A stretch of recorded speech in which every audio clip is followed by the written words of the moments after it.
엉뚱한 이야기부터 시작을 해보면 저만 그럴 거예요. 제가 믿음이 없어서. 근데 이렇게 찬양을 이렇게 들으면서 사실 이제 두 곡이 이렇게 매시업 돼 있잖아요. 이렇게 앞에 찬송은 이렇게 사랑하면서 살게 해주십시오. 그죠? 주님만 바라보면서 살게 해주십시오. 이런 내용이에요. 제가 되게 은혜 받고 있었거든요. 좋다. 찬양 참 좋다. 근데 갑자기 부름받아 나서님 어디든지 가오리다 이러니까 부담이 확 되는 거예요. 여러분들 안 그러세요? 근데 우리 믿음이라는 게 이제 주님께 책임을 이렇게 맡겨 드릴 때는 그냥 은혜가 돼요. 이게 본심이 아니지 않잖아요. 본심이거든요. 주님, 저 그렇게 살고 싶어요. 정말 그러고 싶어요. 그러면서 이제 그러면 좀 은혜가 되는데 하울이다 이러면 이게 좀 부담스러워요. 근데 이게 두 가지 가치들이 있어요. 왜냐하면 하나님 앞에 내가 결단하지 않으면 뭔가 내가 부딪히고 책임지고 막 애씀이 없거든요. 근데 또 이것만 가지고 있으면 또 쓰러지고 넘어지거나 할 때나 혹은 다 너무 잘 됐을 때, 잘 되면 교만하고 쓰러지면 또 낙심하고 이런단 말이에요. 그럴 때 언제나 또 주님의 힘으로 합니다. 주님 붙들어 주십시오. 이 두 가지가 같이 가야 될 것 같아요. 왜 이런 말을 제가 서두에 하냐면 오늘 제목과 좀 연관이 있는 것 같아서 그렇게 이제 찬양을 좀 받아서 이렇게 이야기를 해보는데요. 오늘 제목은 원래는 좀 더 길어요. 원래 제가 하고자, 갑자기 오늘 이제 원래 썼던 제목은 이렇게 두 가지였어요. 엎드러진 사람, 엎드린 사람 이렇게 이제 두 가지였는데요. 엎드러진 사람은 피동이잖아요, 그죠? 그리고 엎드린 사람은 이제 능동으로 이제 되어져 있는 거죠. 그런데 결론적으로 말하면 엎드러진 사람은 바울이고 엎드린 사람은 아나니아예요. 근데 어쨌든 우리가 주님 앞에 엎드려야 주님의 일이 나타나기 시작하는 거거든요. 그래서 오늘 우리 가운데 그와 같은 역사들이 나타나기를 간절히 소망합니다. 아마도 여러분 대부분의 이런 설문조사를 만약 해본다고 친다면 성경 가운데 가장 은혜로운 장면이 어떤 겁니까? 라고 설문조사를 해본다고 친다면 아마도 탑5 안에는 이게 들어가지 않을까 싶어요. 오늘 장면이. 그죠? 오늘 장면이 얼마나 은혜롭습니까? 그죠? 이 핍박하던 박해자 사울이 이제 예수님을 만나고 난 다음에 곧바로 박해를 감내하고, 제가 예전에는 그래서 그런 제목으로 말씀을 전한 적도 있어요. 죽이는 자, 죽는 자.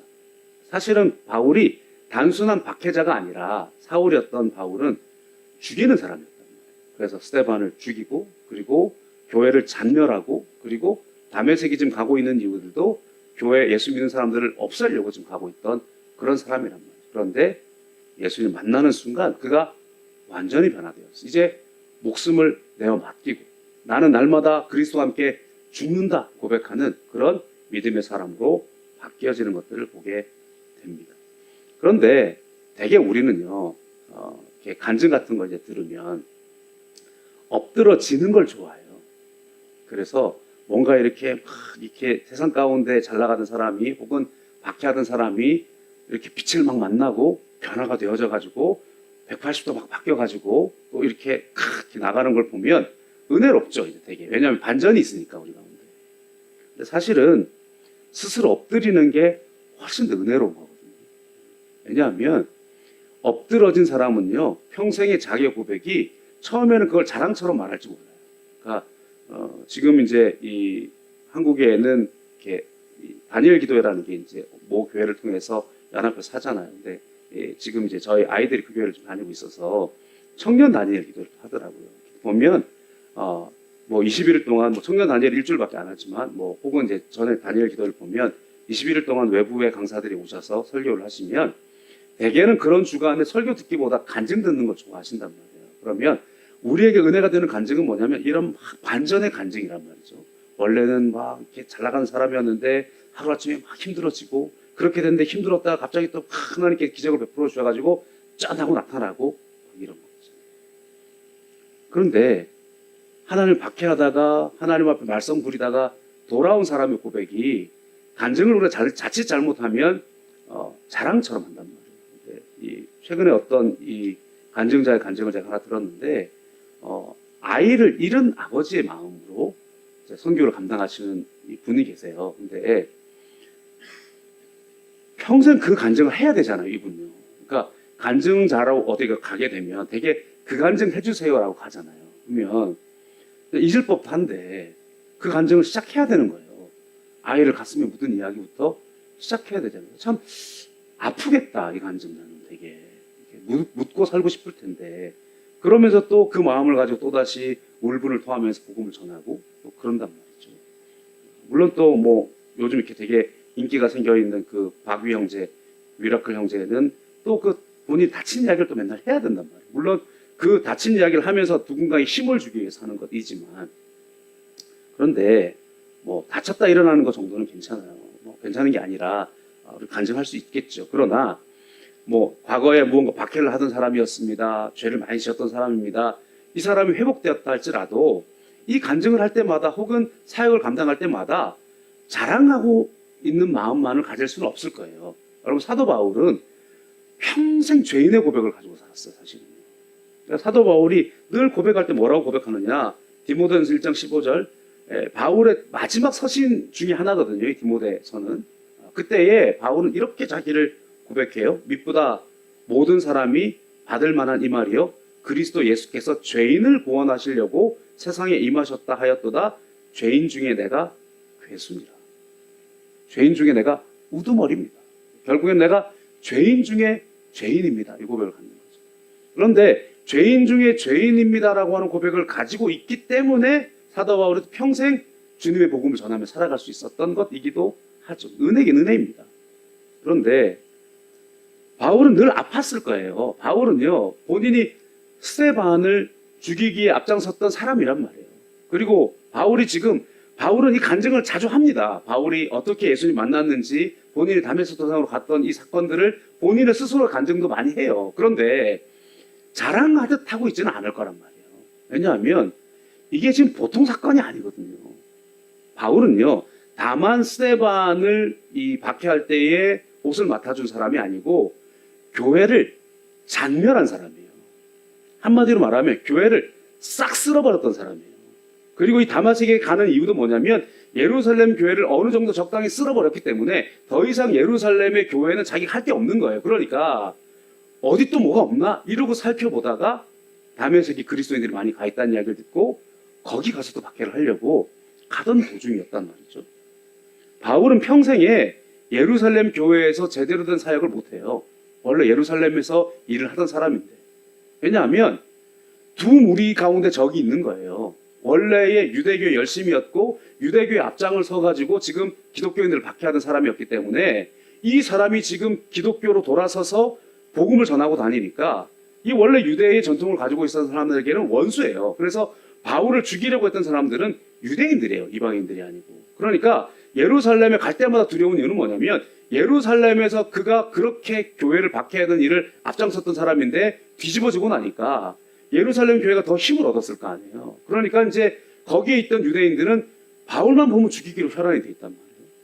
그런데 또 예루살렘에 이제 교회가 모태가 있다 보니까 예루살렘 교회는 바울로 인해서 직접적인 박해를 받았던 자란 말이죠. 그러니까 바울을 볼 때마다 의심할 수밖에 없어요. 그러니까 이 바울이 지금은 바울이긴 한데 그래도 뭐 이런 게 있단 말이에요. 그러니까 예루살렘을 바라보면 바울은 늘 뭔가 불안해요. 바울이 이제 3차 선교행을 마치고 마지막으로 예루살렘으로 가려고 할 때 물론 여러 가지 이유들이 있겠습니다만은 그가 불안해하는 모습을 우리가 보잖아요. 사도행전 20장 22절에 보라 이제 나는 성령에 매여 예루살렘으로 가는데 거기서 무슨 일을 당하는지 알지 못하노라. 두렵다는 거예요. 사람들이 자꾸만 거기 가면 박해가 있다고 이야기한다. 그러므로 나는 두렵다. 예루살렘으로 가는 것이 왜 그렇게 두려웠을까요? 아까 말씀드린 것처럼 유대인들도 죽이려고 혈안이 돼 있고 교회도 무언가 자기를 온전히 품어주지는 못하고 있는 그런 모습. 거기 가면 무언가 이방인처럼 지날 수밖에 없는 그런 마음들이 있기 때문이 아니겠습니까? 그래서 어쨌든 성령에 매여서 예루살렘으로 갔어요. 곤란과 박해가 있다고 말씀은 들었지만 무언가 성령이 지금 예루살렘으로 가야 된다고 말씀하셔서 갔어요. 그런데 아니나 다를까 예루살렘 교회가 바울을 온전히 품어주지 못해요. 그 장면이 사도행전 21장에 나와 있거든요. 21장 19절에서 22절 바울이 무난하고 하나님이 자기의 사역으로 말미암아 이방 가운데서 하신 일을 낱낱이 말하니 그들이 듣고 하나님께 영광을 돌리고 여기까지 끝나면 얼마나 좋아요, 그죠? 바울이 무난했어요. 그리고 이제껏 있었던 모든 이방인의 선교 이야기를 다 말씀을 전했어요. 그랬더니 다 간증 들은 거잖아요. 그러면서 정말 감사하고, 그죠? 하나님께 영광 돌렸어요. 그런데 20절에 바울더러 이르되 형제여 그대도 보는 바에 유대인 중에 믿는 자 수만 명이 있으니 다 율법의 열성을 가진 자라 네가 이방에 있는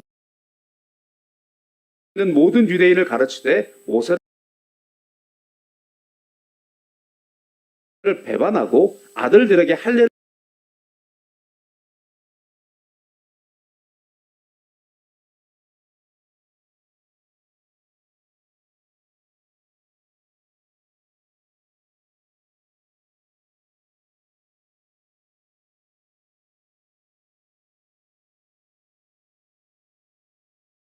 행하지 말고 또 관습을 지키지 말라 한 다음을 그들이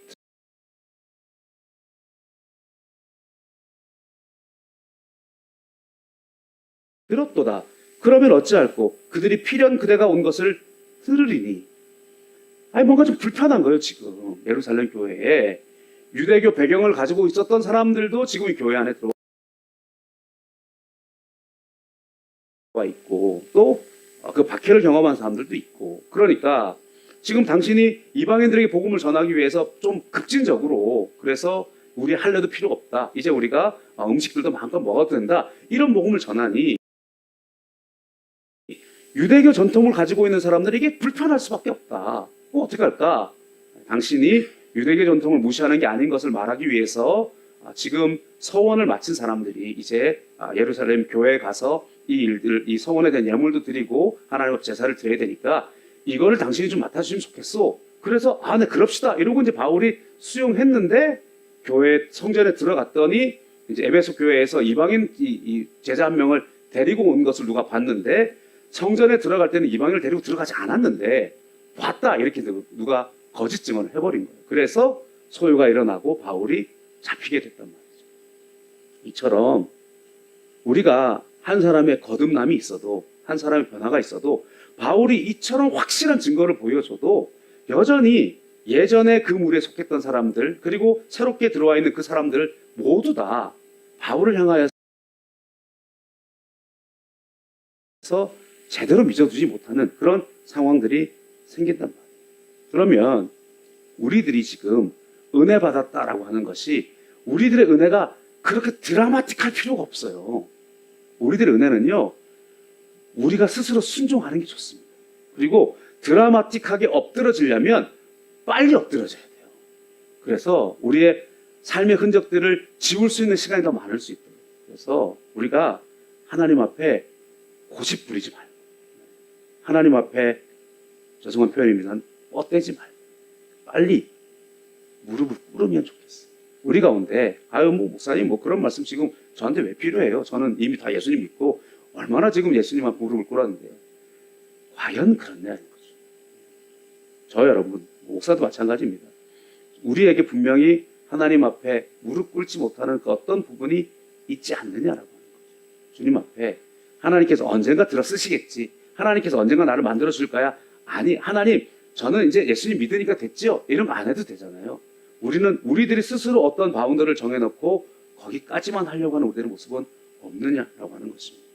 오늘 우리 가운데 하나님 앞에 엎드러짐을 당하기 전에 엎드리는 우리가 됐으면 좋겠어요. 그런데 하나님 앞에 엎드러짐을 당하는 것도 은혜예요. 왜냐하면 그것이 훨씬 좋으니까. 오늘 우리 가운데 어쨌든 보다 더 주님 앞에 완전히 들어가서, 완전히 주님 앞에서 불편함이 없이 주님의 성령 안에서 헤엄치고 오직 내 삶에서 주님의 영광이 나타나는 저와 여러분 됐으면 좋겠습니다. 그걸 조금 더 살펴보길 원하는, 첫 번째 우리 살펴보고자 하는 것은요, 엎드러진 사람의 모습입니다. 엎드러진 사람. 다메섹이란 지금 시리아의 수도인 다마스커스의 히브리식 이름입니다. 구약 성경에는 아람의 수도로 되어 있는데 주전 732년에 아시리아 제국에 멸망당했다가 지금 이제 성경에 기록되어져 있는 이 지역은 주전 64년부터는 로마의 지배하에 있는 그런 지역입니다.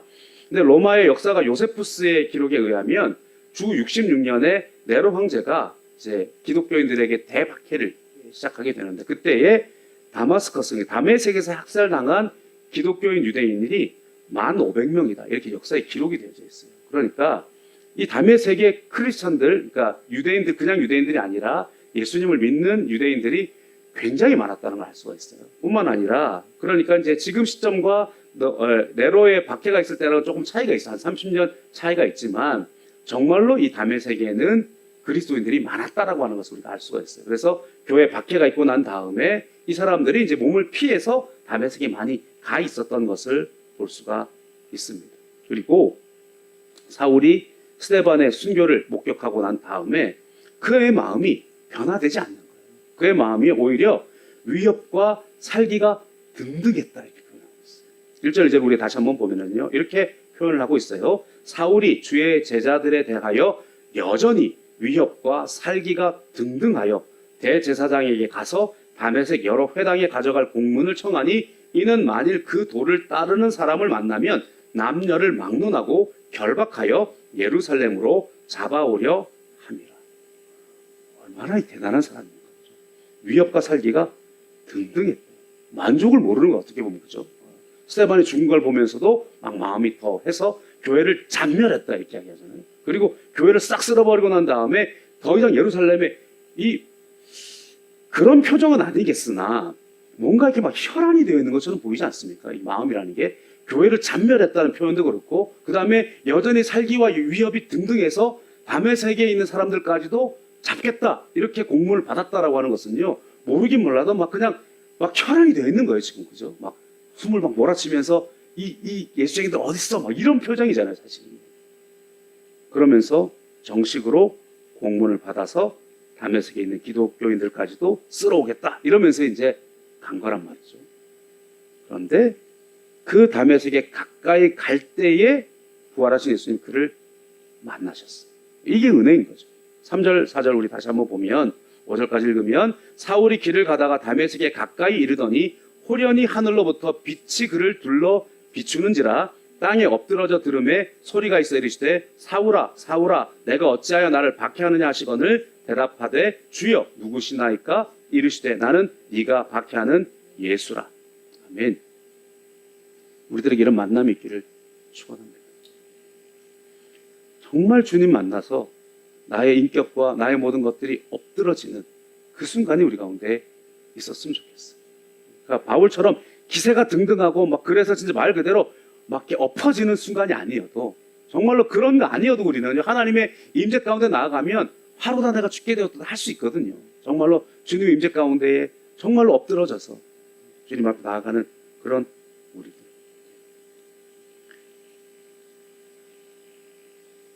각자에게 주신 은혜가 있습니다. 그래서 믿음의 2, 3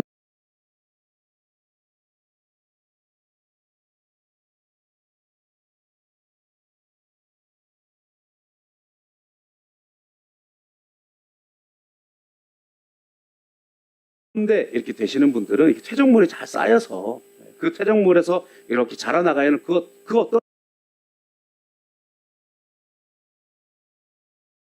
수준의 하나님 은혜가 분명히 있는 것 같아요. 그분들은요, 뭘 잘해야 되냐면 스스로 엎드려야 돼요. 스스로.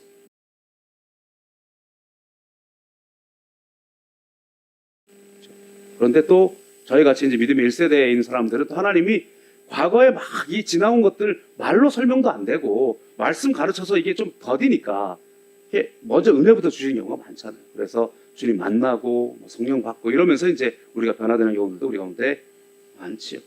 어쨌든 그러나 우리가 이 놓치지 말아야 할 것은 뭐냐면요, 아브라함의 하나님, 이삭의 하나님, 에서의 하나님은 원래 정상적이에요.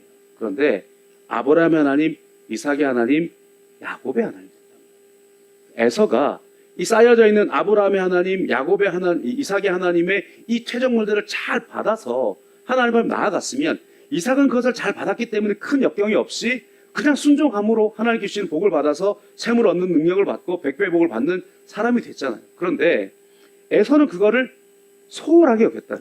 장자의 축복을 소홀하게 여기고 팥죽 한 그릇에 팔아버리고, 그렇게 했던 사람. 결국에는 장자의 축복까지도 빼앗겨버리고, 그랬더니 원래 내 것이 아닌 사람은 야곱이 이제 또 하나님 앞에 엎드러짐을 막 당하면서 또 축복을 받는단 말이에요. 그러니까 우리가 스스로 엎드리지 않으면 나를 엎드러뜨리든지 또 우리 가운데 스스로 엎드릴 만한 사람이 엎드리지 않으면 우리가 무언가 요구하면서 바라면서 엎드러지기를 구하는 어떤 그런 사람들을 엎드러뜨리시면서 하나님의 사명자로 바꾸어내신다. 이게 사실 은혜예요. 우리가 어떤 상황이 있든지 간에 중요한 결론은 뭐냐? 하나님 앞에 엎드러져야 된다. 그것이 가장 능동적으로 표현된 좋은 표현은 뭐냐면 내 발에서 신을 벗어나자. 오늘 하나님 앞에 그렇게 주님을 만나고 주님으로 인해 변화되는 우리들이 되어야 될 것입니다. 좀 비슷한 장면 중에 하나가 모세의 소명 장면이죠. 모세는 불꽃 가운데 주님 앞에 찾아 나가요. 그러면서 신기하다 했더니 하나님이 신을 벗으라.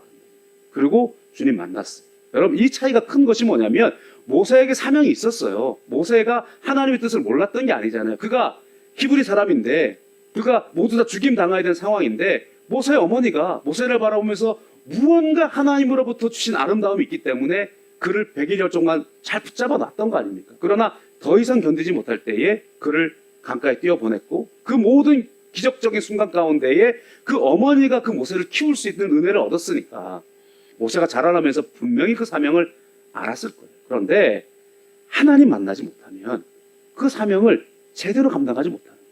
그래서 그 모든 것들을 다 빼고 난 다음에 하나님 만나고 이제 하나님 만나고 났더니 비로소 그 능력들을 사용하게 되는 모세가 되는 것 아니겠습니까? 우리들 가운데 잘 길려진 것, 지식으로 알고 있는 것, 우리가 많이 경험적으로 알고 있는 것 정말로 제대로 하나님의 쓰임 받으려면 주님 만나요.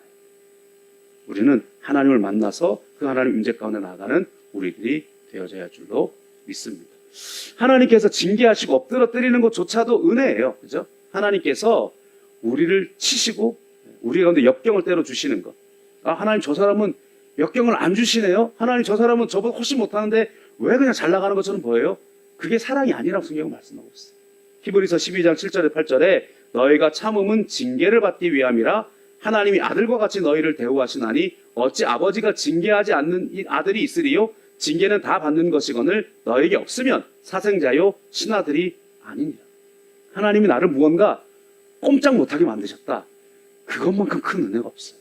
아, 저 사람은 그냥 저렇게 살아도 되는데 왜 저는 이렇게 조금만 잘못하면 하나님 항상 마음에 가책 주시고 조금만 잘못하면 그래요. 그 사람도 그거 다 받았어요. 사실은 모르니까 그냥 살아가는 거예요. 우리는 그 마음속에 늘 하나님을 두려워하고 하나님을 경외하는 마음이 있으니까 조금만 찔러도 아픈 거예요. 그래서 또 하나님 아프네요 이러면서 오는 거죠. 이게 사랑하는 자녀라서 그렇습니다. 여러분 사울과 같은 체험을 했다고 해서 다 사울 되는 게 아니에요. 그죠? 어떤 사람들은요 큰 고난을 통해서 주님 앞에 돌아오는 사람이 있고 큰 고난을 통해서 정말로 사울이 바울로 변화되는 사람도 있고 큰 고난을 통해서 아예 그냥 떨어져 나가는 사람들이 있어요. 우리가 오늘 여기 주님 앞에 엎드러졌다는 것이 은혜입니다. 분명한 것은 반향이 크면 은혜도 크겠지요. 우리 초창기에 우리 믿음의 역사, 특별히 한국의 복음이 증거될 때 또 여러 나라에 처음 복음이 증거될 때는 이런 일들이 꽤 많았어요. 그래서 박해하던 사람들이 나중에 복음을 받고 또 목사가 돼가지고 그 박해하던 사람들 자녀를 세례를 베풀었다. 이런 이야기들도 우리가 많이 듣잖아요. 그래서 좀 우리나라 한국의 역사 가운데 그런 일들을 좀 찾아보려고 했더니요. 찾은 것들마다 조금 우리가 이 현장에서 또 방송이 나가는 것들에 사용되기에 조금 불편한 것들이 많더라고요. 왜냐하면 우리나라의 박해는 일제시대 아니면 한국전쟁 시대거든요. 그러면 뭔가 이렇게 사상적인 게 좀 불편해요. 그래서 제가 다른 예를 하나 찾아서 왔어요. 오늘 시간적으로는 현대예요. 이분의 이야기는. 근데 나라는 조금 다른 나라여서 좀 갭이 있을 수 있겠습니다만은 이란 사람이었는데요. 그 테러리스트 이제 이 무슬림 사람들은 테러하잖아요. 테러. 그게 왜냐하면 그걸 성전이다 이래가지고 무슬림의 이 신앙에는 천국을 가기 위해서는 5가지 정도를 해야 되거든요. 하나는 뭐냐면 선행을 행해야 돼요. 선행을 행한다는 것은 51대 49 이거 있어요. 그래서 오른쪽 어깨에 천사 한 명이 앉아 있고 왼쪽 어깨에 천사 한 명이 앉아 있대요. 그래서 이렇게 이 저울추를 가지고 있어서 선을 행할 때마다 이렇게 하나씩 올라가고 약을 행할 때마다 하나씩 올라간대요. 그래서 49대 51 이렇게 딱 해서 선 이러면 천국이에요. 그래서 요거 날마다 계산하는 천사가 있다. 그런 이야기가 있고, 또 하나는 하루 5번씩 기도해야 되잖아요. 이분들은요. 꼭 하루 5번씩 기도하는 거. 그리고 평생에 성지순례 한번 해야 되는 거. 이런 거 있어요. 그리고 그 라마단 기간에 금식해야 돼요. 뭐 이런 거 있거든요. 그리고 맨 마지막에 인샬라. 다 알라의 뜻이다. 이런데요. 이거를 한 번에 싹 다 없앨 수 있는 거 있어요. 그게 뭐냐면 성전이다. 이러고 난 다음에 테러하면 돼요. 그래서 이제 이슬람 무장단체나 이런 사람들이 폭탄 테러 하는 거예요. 왜냐하면 이거 다 하기 어렵잖아요. 외국에 살아가고 이런 사람들. 그러니까 이런 거 다 지키기가 어려우니까 한 번에 빡 하면 나와 내 자녀까지 다 복을 받는다. 이래가지고 이제 뻥 하는 거란 말이에요. 이거 훈련시키던 사람이었다는 거예요. 지금 제가 설명을 하는 이유는 뭐냐면, 그래서 이 다니엘 샤에스테라고 하는 분이 있어요. 다니엘 샤에스테. 이런 사람이에요. 다니엘 샤에스테. 이 테러리스트를 훈련시키는 교관이었어요. 이슬람 강경파.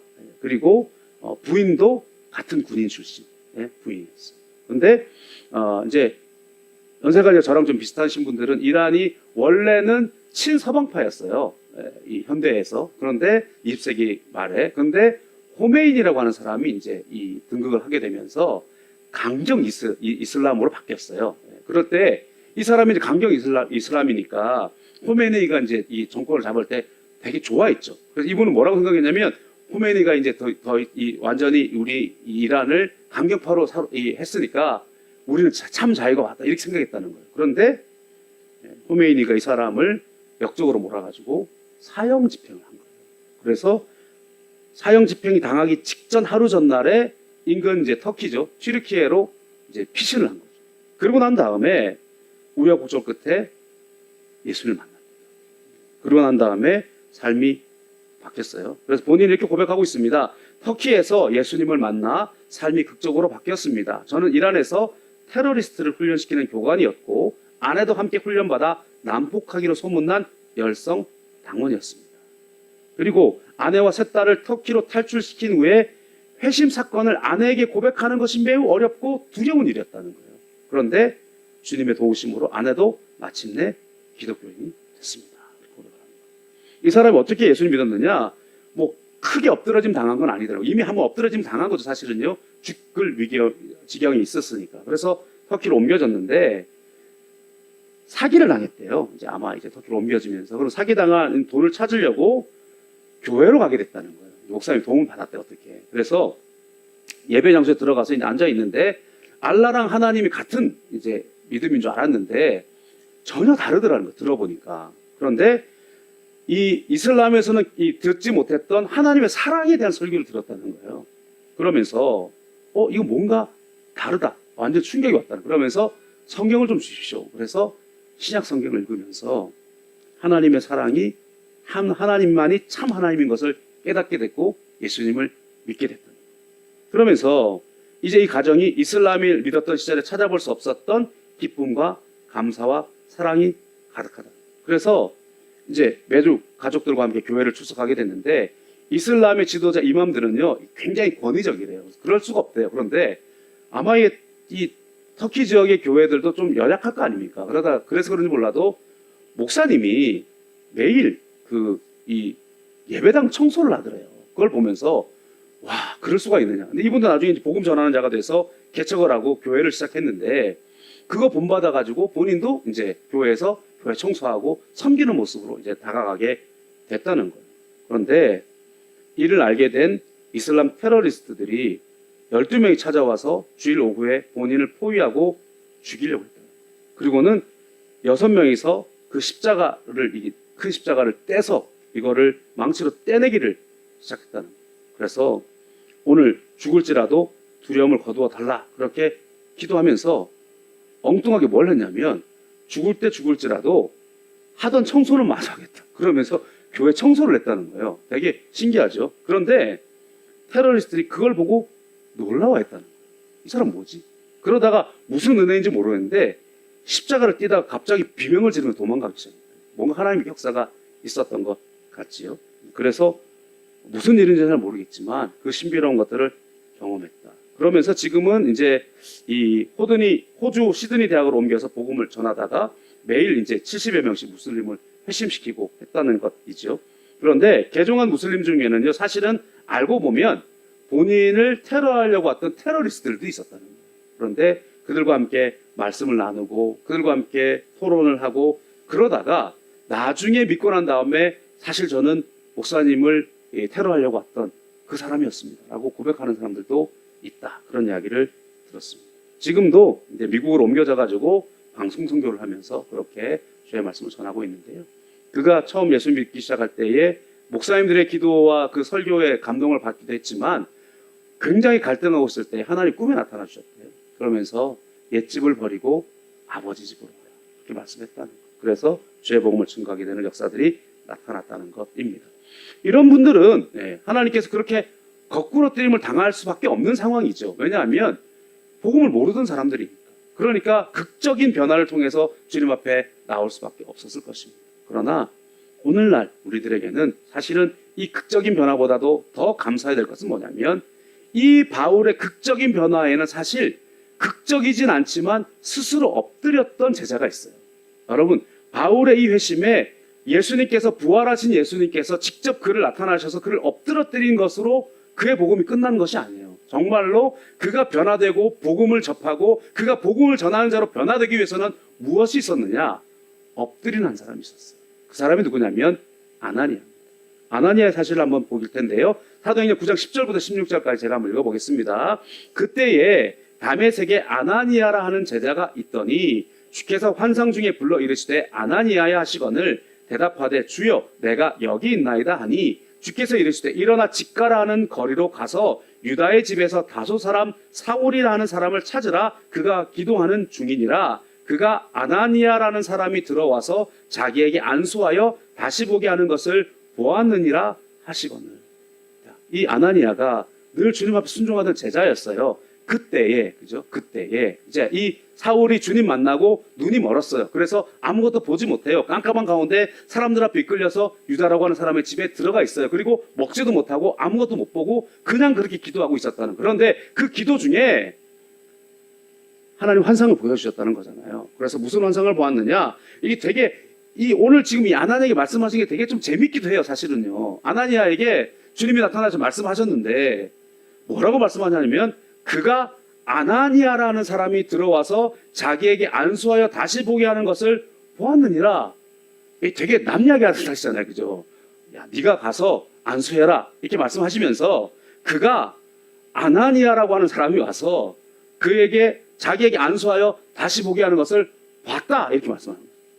사울의 환상을 네가 실현해야 된다. 지금 이렇게 말씀하고 있는 거거든요. 되게 재밌는 것 같아요. 그래서 하나님께 그렇게 말씀하셨으면 이게 당연히 가야 되는 거긴 한데 하나님이 얼마나 우리가 인격적으로 말씀하시냐면 그가 아나니아라고 하는 사람이 와서 안수해서 다시 보게 하는 것을 그가 봤다. 이렇게 이야기하는 거예요. 너 가. 이렇게 아니고 그가 봤다. 이렇게 말씀. 참 감사하죠. 그런데 이 아나니아가요. 아나니아를 갈등하고 있었어요. 왜냐하면 이 아나니아 다메섹에 있는 제자란 말이에요. 그런데 이 사울이 지금 다메섹으로 오고 있다는 이야기를요. 다메섹에 있는 크리스찬들이요. 다 알고 있었어요. 왜냐하면 이 사울이 보통 사울이 아니잖아요. 지금 스데반을 핍박한 사울일 뿐만 아니라 예루살렘 교회가 지금 다 무너져 있어요. 지금 다메섹에 있는 이 크리스찬들이 왜 여기 와 있어요? 그 사람 피해가지고 여기 와 있는 거잖아요. 그러니까 예루살렘에 있는 사람들이 또 다메섹에 다 연락을 취했을 거란 말이에요. 야, 큰일 났다. 지금 우리 교회 진멸했던 사람, 교회 잔멸했던 그 사울이 너네한테 가고 있어. 그렇게 지금 다메섹에 있는 모든 크리스찬들도 다 알고 있었던 거예요. 그런데 이 아나니아에게 주님께서 말씀하시는 거예요. 가라! 이 명령한 것도 아니고 아나니아라고 하는 사람이 와서 자기에게 안수하여 보는 것을 봤다. 이렇게 말씀했어요. 그때에 이렇게 솔직하게 질문합니다. 아나니아가 대답하되 13절이죠. 주여 이 사람에 대하여 내가 여러 사람에게 듣사온즉 그가 예루살렘에서 주의 성도에게 적지 않은 해를 끼쳤다 하더니 여기서도 주의 이름을 부르는 모든 사람을 결박할 권한을 대제사장들에게 받았나이다 하거늘. 주님 이런 사람인데요.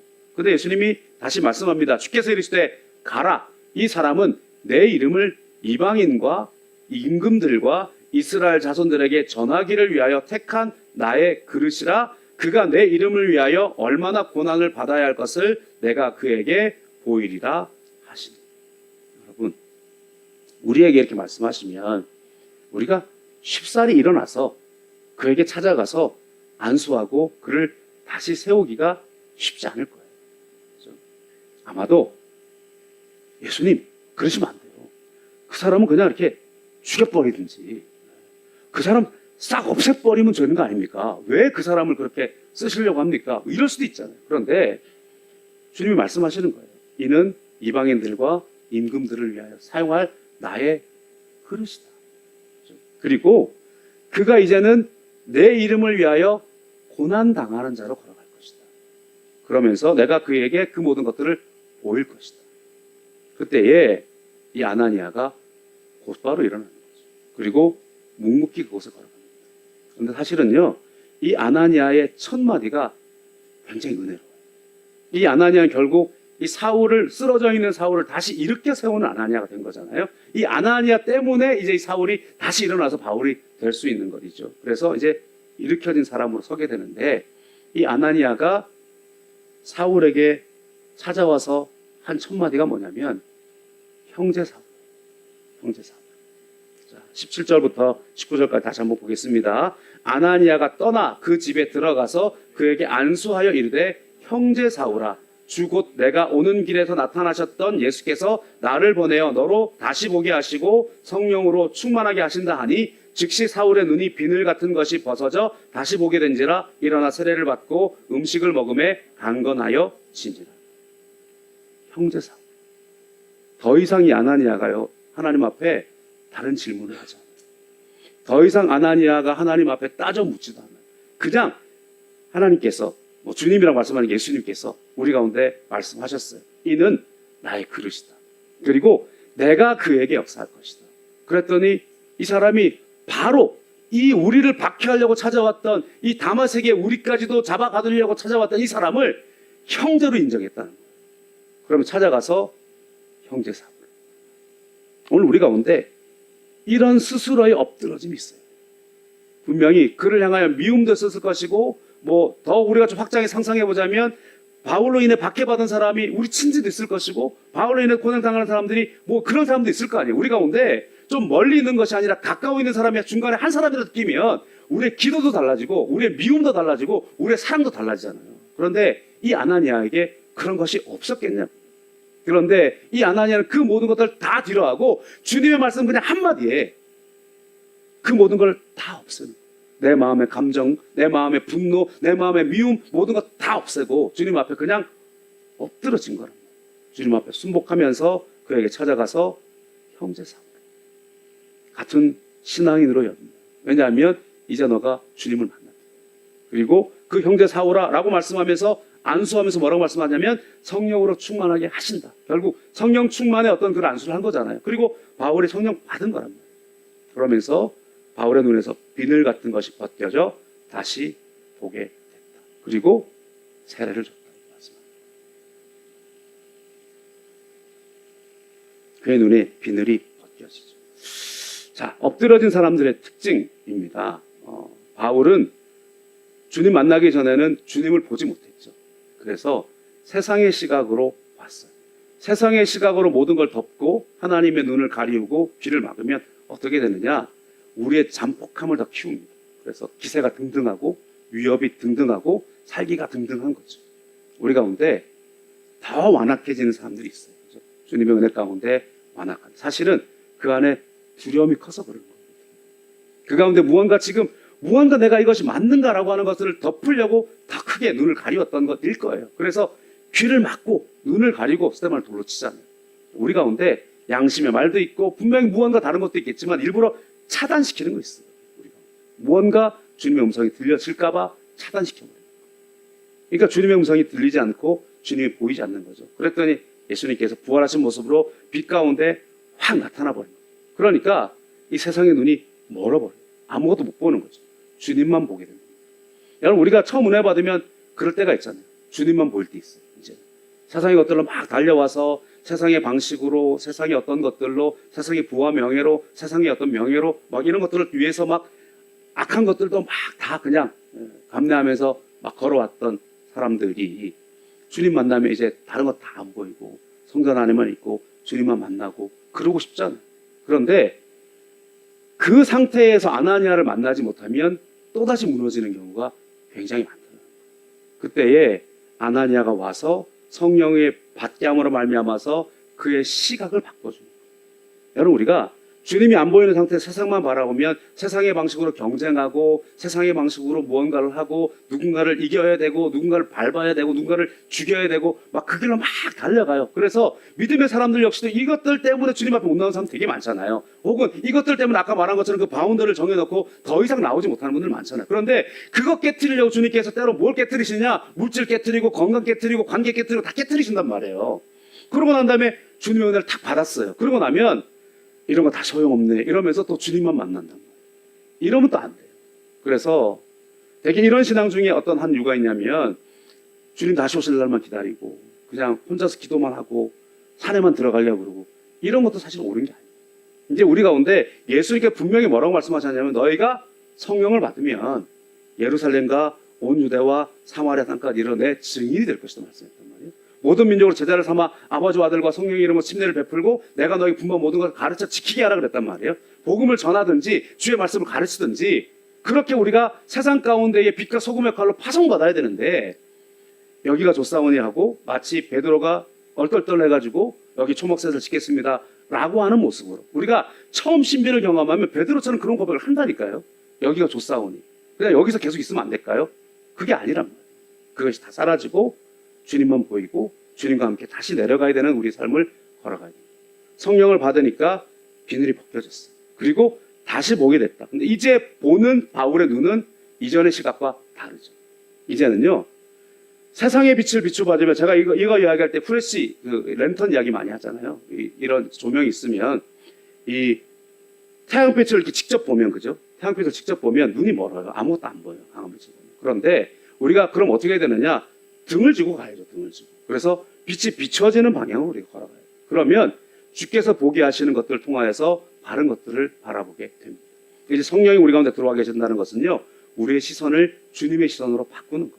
성령이 우리 가운데 들어와 계신다는 것은요, 우리의 열정을 주님의 열정으로 덮어주시는 거예요. 그러면 원래 우리가 가져왔던 다른 결을 가지고 주님 앞에 부딪혔던 결이 아니라 이제는 주님과 같은 곳을 바라보면서 주님께서 우리의 꿈 위에 우리의 소원 위에 하나님의 꿈과 하나님의 비전과 하나님의 소원과 능력을 더듬혀 주심으로써 우리가 보는 것에 우리가 손대는 것에 우리가 말하는 것에 우리가 다른 걸 바른 것에 하나님의 역사가 나타나는 거예요.